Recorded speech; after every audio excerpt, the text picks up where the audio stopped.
Evangelio de nuestro Señor Jesucristo según San Mateo. Jesús dijo a sus discípulos: tengan cuidado de los falsos profetas, que se presentan cubiertos con pieles de ovejas, pero por dentro son lobos rapaces. Por sus frutos los reconocerán. ¿Acaso se recogen uvas de los espinos o higos de los cardos? Así todo árbol bueno produce frutos buenos, y todo árbol malo produce frutos malos. Un árbol bueno no puede producir frutos malos, ni un árbol malo producir frutos buenos. Al árbol que no produce frutos buenos, se lo corta y se lo arroja al fuego. Por sus frutos entonces ustedes los reconocerán. Palabra del Señor, gloria a ti, Señor Jesús. Por sus frutos los reconocerán.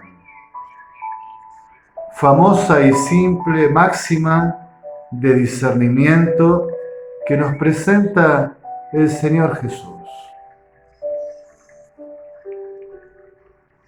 Y lo hace en el contexto de advertirle a los apóstoles que tengan cuidado con los falsos profetas, que se presentan cubiertos con pieles de ovejas, pero por dentro son lobos rapaces. Claro, el pueblo de Israel conocía este flagelo de los falsos profetas. Los profetas auténticos, podría llamarlos así, que la palabra de Dios nos trae como profetas de la visión y de la acción eminentemente, como Samuel, Elías, Eliseo. Quizás allí habría de poner como prototipo al propio Moisés. Y los profetas de la palabra, los mayores que conocemos, Isaías, Jeremías, Ezequiel, los menores, Oseas, Amós, los demás, tuvieron que vérselas muchas veces contra otros que ejercían la profecía, pero de un modo no auténtico. ¿Quiénes eran estos falsos profetas?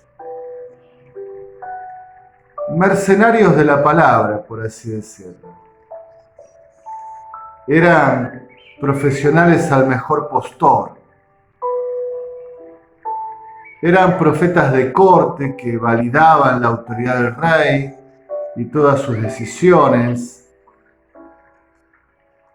que hacían ver que todo cuanto se decidía desde el poder político coincidía con la autoridad de Dios,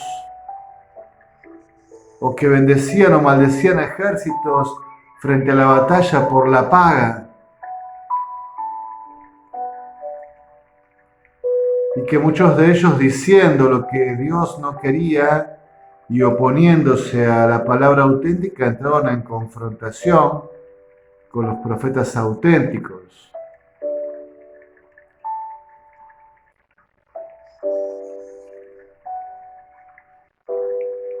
Por sus frutos los reconocerán. Claro que a veces los frutos no son inmediatos. En el caso de los profetas auténticos, muchas veces su palabra se validó con el tiempo. Anunciaron, por ejemplo, el exilio, ya sea en Asiria, ya sea en Babilonia. lo anunciaron antes que sucediera.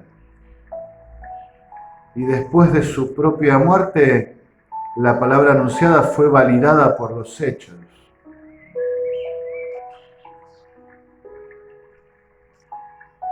Claro, a veces los frutos no surgen inmediatamente.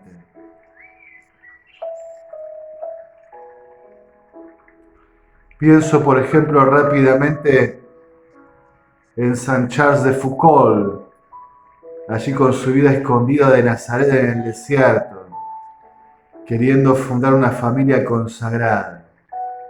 Y si uno hubiera juzgado quizás a Charles de Foucault por si tenía éxito o no en las empresas, uno hubiera dicho, bueno, parece que no tuvo fruto y esto es un discernimiento en su contra, aunque claro, estaba su estilo de vida, su silencio, su magisterio, su testimonio. Y recién después de su muerte, esa familia consagrada empezó a crecer. Allí se vieron también los frutos en ese aspecto.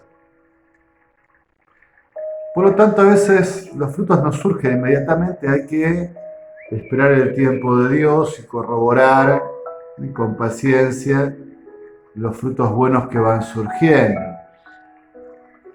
Por eso también la Iglesia, por ejemplo, para los procesos de canonización, se toma su tiempo, ¿verdad?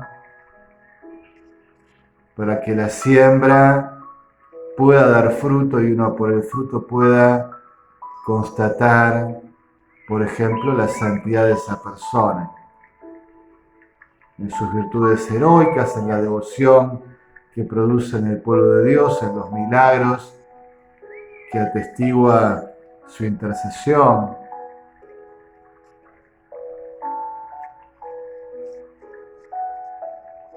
Pero, por suerte, hay como algunos criterios que no necesitan tiempo, que son inmediatos. A los falsos profetas uno los reconoce porque su palabra y su acción son tan distintas de la de Dios. Por ejemplo, los falsos profetas son profesionales de la confusión, de la ambigüedad, de la incertidumbre y de la falta de rumbo cierto. Se contaba de los oráculos de Delfos, que si iban a las pitonisas algunos familiares a preguntarle por uno de ellos que tenía que partir hacia la guerra, quizás se encontraba con una respuesta en este estilo: guerra irás, no morirás. Y la persona iba confiada a la guerra, pero moría allí. Y entonces venía el reclamo: pero tú nos has dicho guerra irás, no morirás. Y entonces la defensa era cambiar la puntuación. No, yo lo que dije fue guerra irás, no morirás. La locución estaba construida de tal forma, era un sofisma, que siempre la persona pudiera encontrar alguna salida si las cosas no se cumplían como lo decía. Era tramposa, era ambigua. Los falsos profetas suelen construir este tipo de enunciados, con medias verdades, con ambigüedades, con puertas abiertas como para salir corriendo por allí, escaparse por allí frente a la adversidad. No es como Dios, que tiene una palabra clara, que marca el rumbo. Es verdad que con el mismo Jesucristo, a veces su palabra y su acción generaban una reacción adversa. A veces era positiva, el asombro, a veces era el temor, la inquietud frente a quién es este, cómo habla con tanto poder, cómo se anima tanto. Pero la palabra de Jesús y la acción de Jesús eran totalmente claras. No eran ambiguas, marcaban un rumbo. comunicaban la verdad. Los falsos profetas no están casados con la verdad, están casados consigo mismos, con su propio éxito, con su propia popularidad, con su propio poder, con su propio encumbramiento. No usan de la profecía para el servicio y la gloria de Dios, sino para la propia vanagloria. Su profecía es acomodaticia a sus propios intereses. Por lo tanto, no sirven a la verdad sino a relativismo, crean confusión, alborotan, son ruidosos y siembran incertidumbre. Unas veces dicen una cosa y parecen señalar una dirección y al día siguiente marcan otra y señalan otra dirección y nadie sabe para dónde va. El falso profeta se cuida a sí mismo, se salva a sí mismo. Solo busca, por así decirlo, mantener su puesto de privilegio. No se expone a sí mismo, expone a los demás.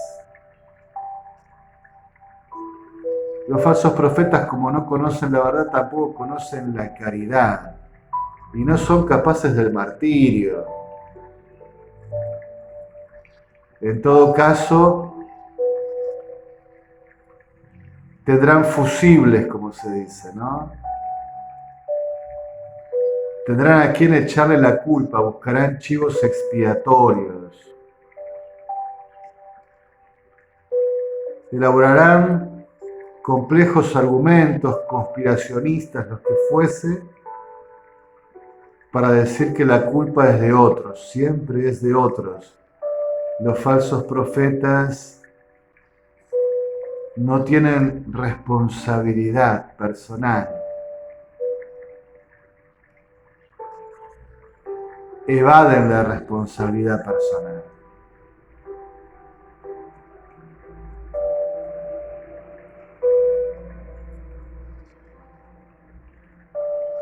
Los falsos profetas son realmente un flagelo en la historia del pueblo de Dios. Jesús lo advierte, los ha habido antes, los sigue habiendo ahora y hasta el final de los tiempos. Cuídense de ellos, nos dice Jesús. No son de Dios. Lo que afirman no proviene de Dios. El camino que señalan no conduce a Dios. Por sus frutos los reconocerán.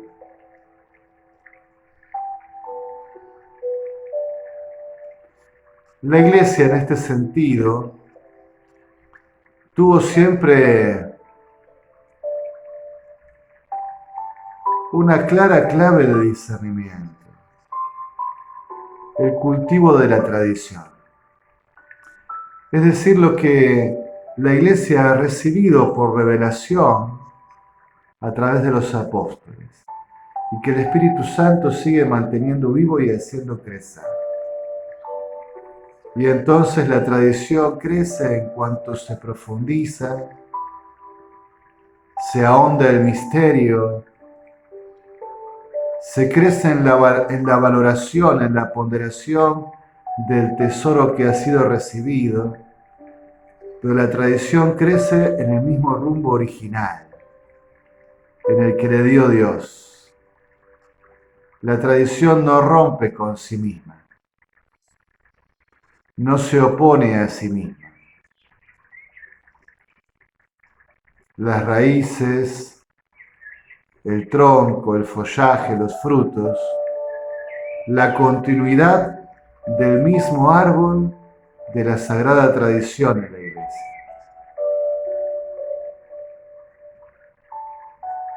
Los falsos profetas en la Iglesia siempre tienen miradas excesivamente rupturistas,